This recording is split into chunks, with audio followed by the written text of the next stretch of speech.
Kanu has been set free by Gowon. Good news for the Biafrans as Gowon react to threat to assassinate Nnamdi Kanu before the next hearing. So this is all we have been saying, and to God be the glory. Someone like Gowon has seen it be in reality. My dear listeners, I want to tell you that what Gowon is doing right now is more or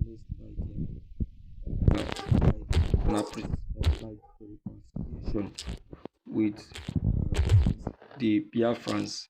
If it is this that he can do alone for the Biafrans, at least the Biafrans will appreciate it because he, Gowon, has also shown it that he is 100% there to help the Biafrans in in what uh, in what they actually demand for, especially when it comes to the freedom of Mazi Nnamdi Kanu. I want to say that Gowon himself knows what he did during the war and he's trying to get everything reconciled. Notwithstanding, we still need to appreciate him and say thank you and until this very pursuit is actualized.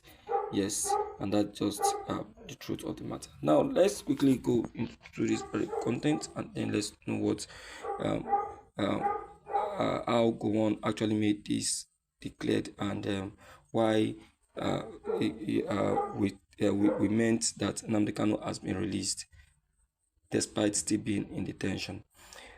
Greetings, everyone. Thank you so much for giving me your listening ear. This today's news. General Yakubu Gowon, who served as the Nigerian head of state during the tumultuous Nigerian Biafran War, recently has reflected on his pivotal role in preserving the unity of Nigeria. In an interview marking a very special day in his life, Gowon has gone to plead for the immediate release of Mazi Nnamdi Kanu, saying that it is one very good thing that will happen, especially in the life of this very administration. And Gowon has recounted the intense 2.5 years struggle against the Biafran forces from eastern Nigeria, underscoring the importance of maintaining national sovereignty without external interference. He recalled how crucial it was to keep foreign nations and powers out of Nigeria internal crisis, contrasting it with the involvement of international forces in other conflicts, such as in the Congo, where Nigerian troops participated as part of a United Nations mission.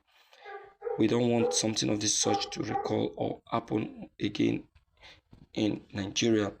The civil war ultimately concluded with a commitment to reconciliation and the rehabilitation, allowing for the reintegration of the affected region. This is what should be happening as the IPOP leader Nnamdi Kanu should be granted freedom, Gowon claimed. Gowon also went on to share his post-war directives, directives to military personnel, urging them to transition from combatants to ambassadors of peace. He instructed them to assist their fellow citizens in returning home and rebuilding their lives after the devastation of war. Many courageous individuals from the Igbo community who had resided in the northern cities like Kaduna and Kanu were able to reclaim their properties and with help from friends and former neighbors. War with the IPOP is never the way out, but rather a, a destruction that will never have an end.